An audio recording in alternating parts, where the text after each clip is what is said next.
and video games. Did I say that already? I don't remember. And desperately try to stay on topic. I'm doing a new series here that I'm hoping becomes a series that's called My Life in Games, and it's where I'm going to basically do a long play of a game that I feel was instrumental in making me the gamer that I am today, from obviously my youth. And yeah, I'm just going to talk about why I think the game's important and some of the cool things about it and why I am able to just pop these games in today and play them again. The first one I'm doing is Mega Man 3. I'm rocking the Mega Man t-shirt. I got my Mega Man water bottle over there, but you can't see it because it's off camera. Zelda's here with me. She's being a grump. That's okay. We got some nasty weather outside. It's a good day to stay in and play games. Excuse my voice. I actually recorded vocals for music yesterday, and that's taken kind of. I'm not as in shape as I was when I was actually in a band touring, so my vocals are a little strained today. And also, this is the second time I've attempted to make this video. So fun fact, I actually just recorded an hour of me playing Mega Man 3 a second ago, and talking about it. And actually I had something really cool happen, a glitch that I've never had in 30 years of playing this game. I had a glitch happen I've never seen before, and I'm going to try to get that little segment out of the video and put it up as well. But the reason I'm re-recording is the audio issues. The audio was, we were having some problems. Not because of the rain outside or thunder or anything like that, or even Zelda being a whiny girl. But for some reason I'm playing this on the Mega Man Legacy Collection, and the Mega Man Legacy Collection is super loud for some reason. I don't know, like all the sound effects and music it's louder than any other game that I have. Like I don't know, all the audio is louder, even when you turn it down. I didn't take that into account when I started broadcasting the video and recording this, and you really couldn't hear me. I talk really softly as it is, and that's why Kat and myself have to have our mics jacked when we do the podcast, because we both talk kind of soft, and you could hear me fine, but the music in the background was way too loud. And Mega Man has great music, obviously. I'm going to talk all about the music, but it was too loud. It was really grating almost to hear the music and not be able to really hear me speaking. So that's an hour video, down the toilet, whatever. We'll salvage what we can of it. But now I'm doing a straight from scratch. Now that I've got some of my thoughts together too, I won't be so scattershot all over the place. But yeah, I'm gonna just do a long play. It's totally informal, free. I'm just gonna talk about the game, what it means to me. Like I said, now that I've got some thoughts together, because I actually have done a trial run of this, it's probably gonna go a lot smoother. I'm not gonna play the entire game. I just realized that because I recorded for an hour, and I was doing so much talking that like I am now, not even playing the game, that it took me 52 minutes just to record the whole video and get through the first 8 bosses. So I was halfway through the game. Not even. I was not even at the halfway point, basically, and I'd already spent an hour on this game. And this game really should only take about an hour and 20 minutes to beat in a long play. Speedrunners beat it in about 30 minutes, so that should tell you something. But yeah, let's start it. First off, if you can't hear the music, I know I've turned the volume down on it now, but the intro music to this is one of my favorites in video game history. So let's listen to that first. As you can see, it was released in 1990 by Capcom. Yeah, this music is so bluesy, it's awesome. A lot of Mega Man soundtracks are very rock and roll influenced. Obviously, the first ones, he was called Rockman in Japan, obviously. Music was a big part of the development of the games. And they all are very rocking soundtracks, but 3 stands out to me as it's real bluesy. It really creates a sadder atmosphere too, for a darker story. I think the whole story of Mega Man, story obviously is not super serious, but Mega Man 3 tends to be, in my mind, one of the darker games as far as the atmosphere, a sadder game, and the music really reflects that. It's not quite as upbeat as all the other entries in my mind. and as Mega Man went on, it got other influences. It wasn't just rock and roll based. There's a lot, as the series goes on, it gets a lot more like electro pop and synthwave and techno stuff. It's got influences from all over, but this is still in its infancy when Mega Man just has, you know, rock and roll blues influence. And like I said, this one really shines through. A lot of people will say this is the best soundtrack. I know some people go straight to Mega Man 2 and say that's the best, you know, that's the best soundtrack on the Nintendo. It is great. It is amazing. And those songs really translate well over into a live band playing those songs. But Mega Man 3 to me stands out a little bit. I just, like I said, I know obviously I'm playing it in my life in games episode because it is so important to me. So I might be biased, but I know a lot of Mega Man fans who think that 3 is the superior game, and I'm one of them. I think 3 is superior all around than 2. 2 has some cool robot, the Robot Masters, but 3 is pretty superior in my mind. Alright, so this time, like I said, I'm not going to waste a whole lot of time here. I want to keep this under like 40 minutes, and I just want to beat the first 8 and talk about why I like this game so much. I'm not going to get into a whole lot of the strategy of what I'm doing and stuff. I'm not a speedrunner by any means. I've played this game a lot. I have not played it in probably a year or two prior to what I just recorded moments ago. So, I mean, it did refresh my memory on some things that I might not have been prepped for, but all in all, this game is not going to throw any surprises my way because I've played it so much. Oh, and I almost screwed up right at the gate. Alright, I want to hang on to this ladder to shoot this guy at the top of the stairs. Alright, just make my life a little easier. So yeah, Mega Man came out in 1990. I hate giving away my age, but I was 7 years old at the time. And this was the first Mega Man that I owned. It was not the first Mega Man that I played. I got into Mega Man from my childhood best friend. His name was Cameron, and he really got me into video games in general. So yeah, I have him to thank for that. And I don't know what I'm doing here. Expect respawning enemies I didn't want to fight again. Alright. But I went over to his house one time, and I remember he had Mega Man 1. I can't remember if it was can't remember if he had rented it or if he actually had got it, like borrowed it from another friend or something. Or like I don't know how he had it, but he had Mega Man 1. And for those of you who don't know, Mega Man 1 is an extremely difficult game. Maybe not for experienced Mega Man players who know all the tricks now. There's a lot of ways to get around some of the difficulty, but first time player, yeah, Mega Man, the original, is quite hard. You can see a lot of slowdown on the screen right here too, and that's something I'm going to talk about with Mega Man 3 also, is it's got a lot of glitchy kind of things to it. Not a lot, but not as many as actually Mega Man 1 does, where you can do some screen wraps and things like that, tricks that speedrunners will use to really cut down time. But Mega Man 3 has a lot of like screen slowdown and problems like that, and animation, which is not animation really, but the things you call it, like cuts in the pixel and things like that. See how much it slows down there just with too much going on the screen. Alright. So I played Mega Man 1, and then I played Mega Man 2 immediately after. And Mega Man 2 is what really opened our eyes to this genre, and we were both like, wow, this is like our new favorite thing. And so when Mega Man 3 came out, it was immediately the first thing I had to have, obviously. And it became the first one that I owned, so I played it like every day, all the time. That was so really.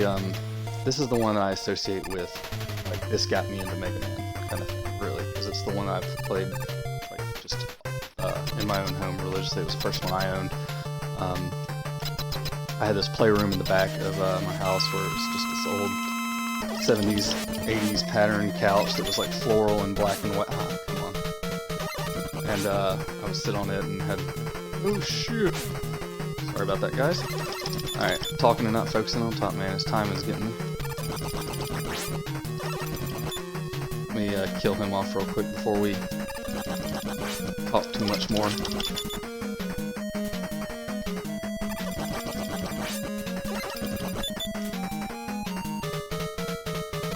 All right, there goes Top Man. So, yeah, I remember, like I said, this game.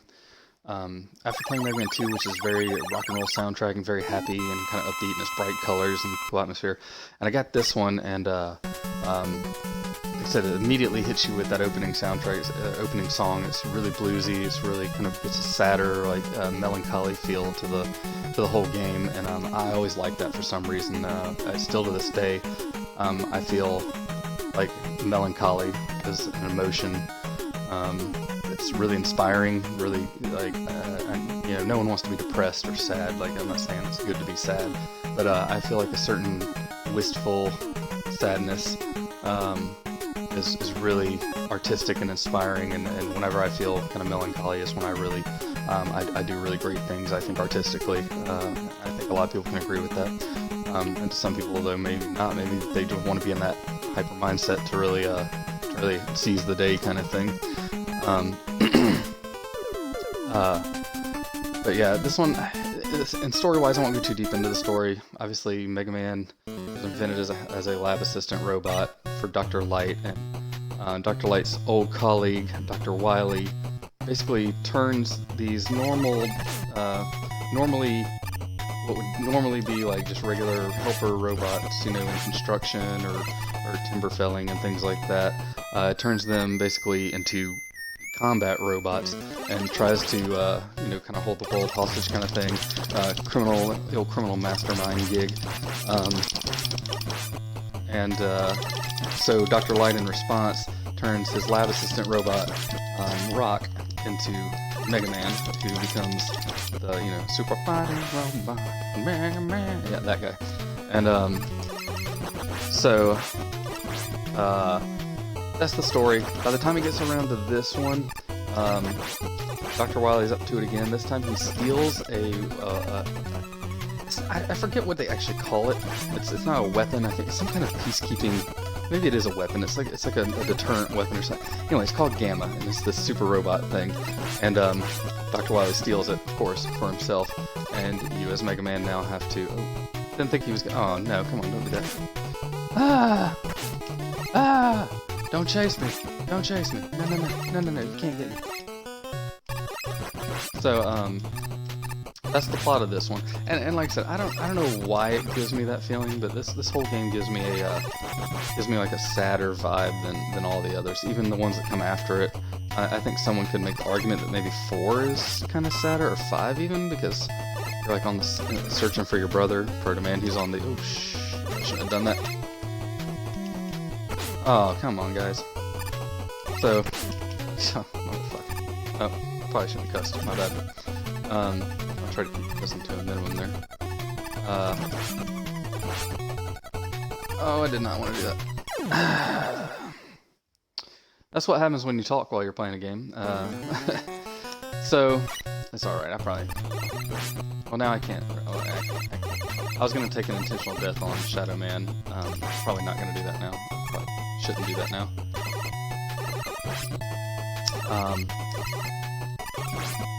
But anyway, where was I? So, yeah, this game's always had like a kind of, I don't know, more melancholy feel to it. And, I don't know, I've always just felt a cool connection with it. It's hands down my favorite of the original Mega Man. The only other game out of the series at all that can really come close. I hate to say that because I love so many of I love all the Mega Man games really, but I feel like some of them don't belong to them. There's certain ones that I had, and there's certain ones that, like I said, my childhood best friend had, and I feel like those games were his, and this one was mine. I was always better at 3. He was always better at 4, and then he owned 5 a long time before I did, so I always felt like 5 was his, but I play 5 a lot because it's one of my favorites for some reason. I probably should have switched weapons, but,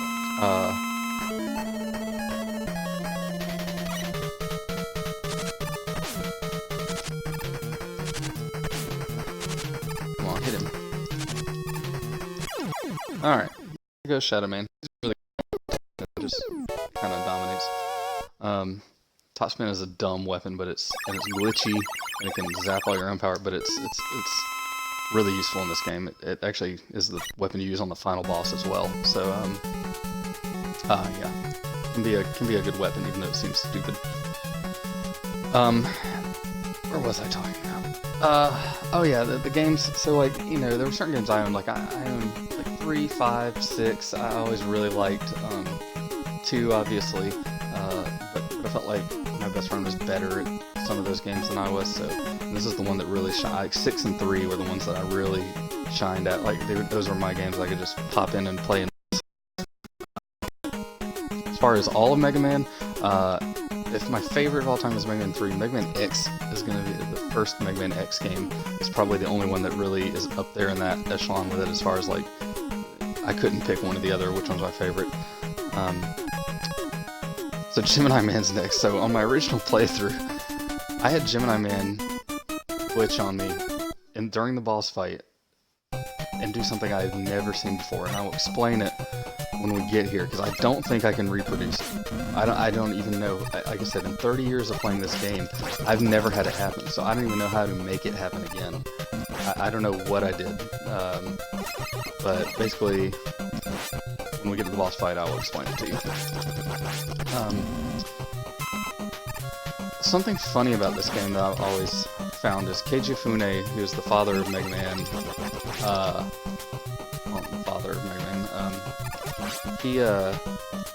this is his least favorite game in the series. He said he felt it was rushed, and I can see why, now, knowing why all these little glitches. I'll point one out on the player or the boss select screen, when we get back to it. But there are certain little glitches in this game, and then all the slowdown and stuff. It just doesn't happen in the other games really as much, and I mean, it does happen obviously, but it happens in all kind of Nintendo games like this when there's too many sprites on the screen. But he said it was rushed, and this just blows my mind that this is his least favorite because it's so many Mega Man purists' favorite game in the series, and I'm saying a lot now.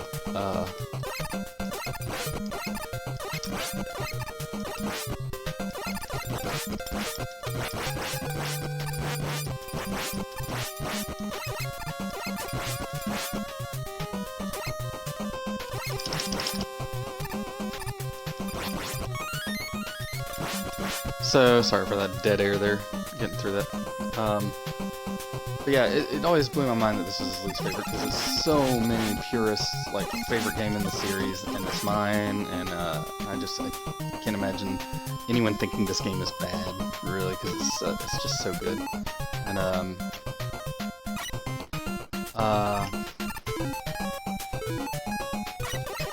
but like I said, it is apparent once you play it. You can see all these mistakes now, and they're in retrospect pretty glaring.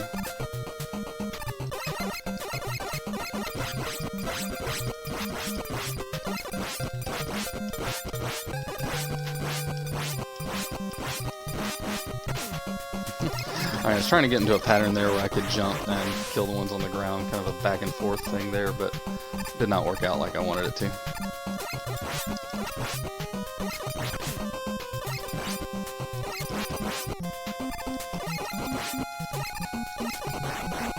Shoot you right in the eyebrows. Oh no, I just respawned that fucking duck. I knew that. Right when I walked back to get that, I was like, can he come back? And then sure enough, he just faded into existence again. I took a lot of damage there I did not need to take. Oh, that is horrible. So two things I've never done in this game. Now that one's completely understandable. That was just a dumb mistake on my part, and that was a stupid jump on my part. But yeah, the actual boss glitch that you're about to see, or not, I'm about to see, that I'll try to post. I don't think I could make it happen again.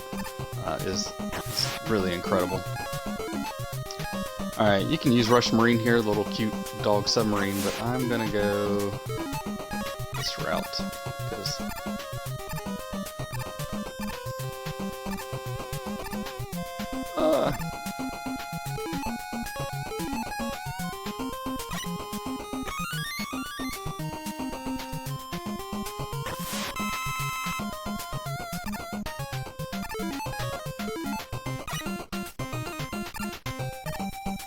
hopefully the audio on this is doing better. Oh, son of a... I've never do that. Oh my god. Alright, well now that I don't have to go back and get those energies, now I can just fly through it. But that was a dumb mistake. I was thinking about what I was saying and not actually playing the game again. But, anyway, what was I going to say? Oh yeah, I hope that the audio issues on this are fixed, but you can still kind of hear the music, because the music is so good in this game, and really deserve. And that's another thing that blows my mind, that this game was rushed, because I mean, the music is incredible, and it seems like, how could you have done all this, you know, compose all this music in a really short amount of time or whatever, under pressure? I mean, I can say that as a, you know, someone who's had to compose music under pressure, but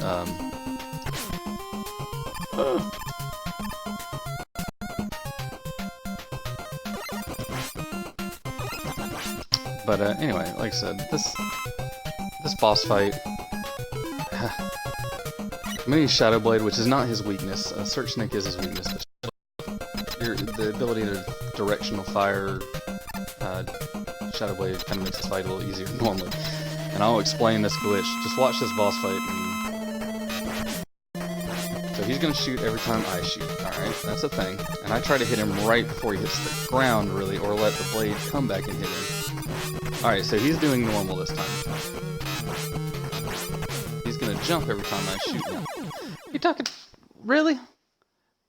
Didn't shoot Gemini laser the whole time. Turns around, fucking ends me right there. That is dumb. Alright. Wasn't expecting that. So, now that you've seen what his pattern is, though, here's what happened when I played this the first time. After you get rid of his double, he slows down and he jumps every time you shoot, and then obviously he shoots Gemini laser at you. Somehow, I killed his double somewhere in the cycle to where then he continued jumping by himself, doing the original pattern, and never changed. And I've never seen that in 30 years, and I'm going to try to get that up with. If you're a Mega Man fan and you've seen that, please leave in the comments that you've seen it, and tell me, I don't know, let me know something, if I can reproduce that or not, because that's...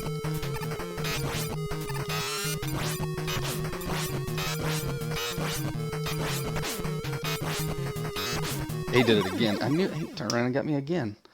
Don't learn my lesson. Anyway, he's down. But yeah, there's not a whole lot more to talk about as far as memories of this game. Like I said, they remind me of my childhood, and they remind me of playing Mega Man with my best friend and trying to get to that, you know, next level and get through the castle. And it seemed like it was such bigger scope back then, you know, because your imagination it was a much bigger game. I don't really remember the experience of going to get this game now. I remember going to Toys R Us to buy a lot of Nintendo games. Like, I remember you had to go in there and, like, pick the card out of the little slot and then take it up to the, like, there'd be a lady behind, like, the plexiglass window, and you slide it through this little hole to her, and, you know, like a banker thing, and she'd spin around and be like, here's your game, kid. And, you know, but I don't remember going to get this particular game. I don't know if my parents brought it home for me or my dad brought it home for me or what. But I remember the experience of going to get a lot of games. I don't remember this one in particular. I remember very clearly the room I was starting to describe, sitting on my like black and white couch in the back room, playroom, just popping it in and playing this. I remember playing a lot of games like that.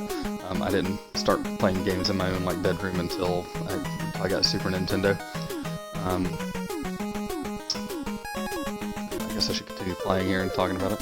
But this game, it really means a lot to me, because this is back at a time when getting to the next level was so exciting, or getting to the next point and seeing, and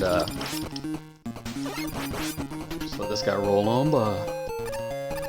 And you know, it was so cool when you get to experience and share that with your best friend, and it was just exciting to us. You know, every character seemed larger than life, and their powers seemed more important than they are. Like, now you can look at it and you can be like, yeah, this is a side-scrolling action game. It's cool. You know, you think about level design and things like that. You don't really think about the the imagination part of it anymore. I don't think about like, oh man, being in this world, saving from the robots and things like that. It seems so much bigger.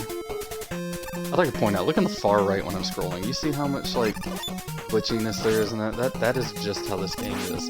And like I said, it's definitely the glitchiest of the original Mega Man games, and I totally understand how it was rushed now in its original release, but I still love it for what it is.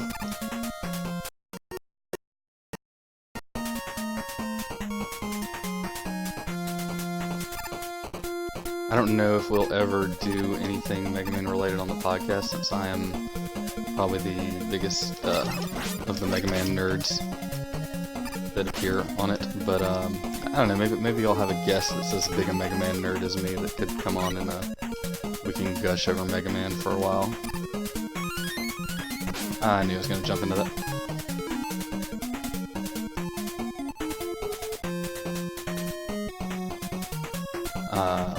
The friend who got me into Mega Man 2, like I said, he's I also have him to thank for a lot of other stuff. Like, he got me into like X-Men, he really got me into Teenage Mutant Ninja Turtles. Gosh, we used to watch like pro wrestling growing up. There's so many things that I can attribute from I guess my nerd culture that are they're directly attributed to knowing him. And, all right, I think I'm probably gonna take the death against Needleman here, because I don't want to risk getting hit. I could beat him probably without getting hit, but there's too much risk. He's a one and done guy. So notice I just walked into him. Needleman has the fun little gimmick, I guess, where he doesn't move until you shoot the first time. So, but yeah, like I said, that my childhood best friend got me into so many things, and there's, I guess I would have survived. I mean, I only took three bars of damage. I had 4 bars, but that was too risky to try. I didn't want to waste Gemini Laser. But I could probably end it here and just keep this video under 30 minutes. Be nice to everyone. But yeah, Mega Man 3, it is what it is. I mean, all these games have aged pretty decently, I guess. It's maybe minus Mega Man 1, which is, it's been exposed now for a lot of its problems and glitches. But it's still fun. They're all fun to play. If you haven't played Mega Man Legacy Collection, pick it up. It's cheap now, I think. Go through these games, give them a try. They're if you want a challenge and you're a first-time player, they're going to be a challenge. If you're a long-time fan, I mean, there's no reason not to have this. It's a great collection. And Legacy Collection 2, you get 7, 8, 9, and 10, which are fun in their own right. I'm a big fan of 8, but 9 is just bone-crushing, like, just soul-devouringly hard. It's easily my least favorite because it's so hard, just because of the difficulty. And some people probably don't have a problem with it. For me, I do. I have a big problem with it. Some people might not think Mega Man 3 is easy, but I've flown through the first half of the bosses pretty soundly. I died a couple times being stupid, but yeah, I could probably wrap it up here. And thanks for watching. If you want to check this out, if you want to see a full long play of Mega Man 3, please leave in the comments. I will play this entire game if you want me to. I have a lot of other, I guess, things lined up. Like I said, I'll probably see Mega Man X also on this series, but this is going to be just a My Life in Games of games that were really important to me growing up. Me just talking about them for a second and kind of being stupid. And I wasn't very stupid in this video, honestly, because I'm kind of tired now after recording for an hour earlier and it all pretty much going to waste. That's kind of disheartening. But thanks for tuning in. Please check out Hello Tangent, the podcast. And you can find us on Instagram, on Twitter. You can find me on Twitter at the Rev Mike Snakebite. I talk about history stuff and video game stuff. You can find Kat at Dual Omniblades. She does her artwork. She has commissions open, stuff like that. So yeah, go check her stuff out.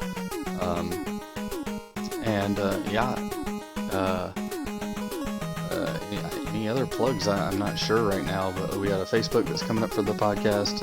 We've got a 2-part episode coming up that's our best of the decade, but we recorded part 1 already, and we got to record part 2 this week. and those will be out. One episode will be out Wednesday. The other one, we don't know what day it is if you're watching this. If you are watching it like new, then yeah, they'll be out Wednesdays. So, but that'll be fun. So yeah, please check us out. Leave us a comment. Say give me some ideas. Anything you'd like to see me play or do or talk about. Like I said, I've been kind of serious on this one. All of my wackiness kind of eroded away after that first hour. So a little burnout. Probably going to play some stuff now just to kind of actually unwind and enjoy a day off that I don't have to do anything. Like I said, nasty weather to sit in and play games. So, but yeah, I'm going to wrap this one up here. I might do. I don't know if I want to do a part 2 and continue this or not. Like I said, I'll post this video, leave a comment, see what you think. Take care, guys. Bye. I said bye.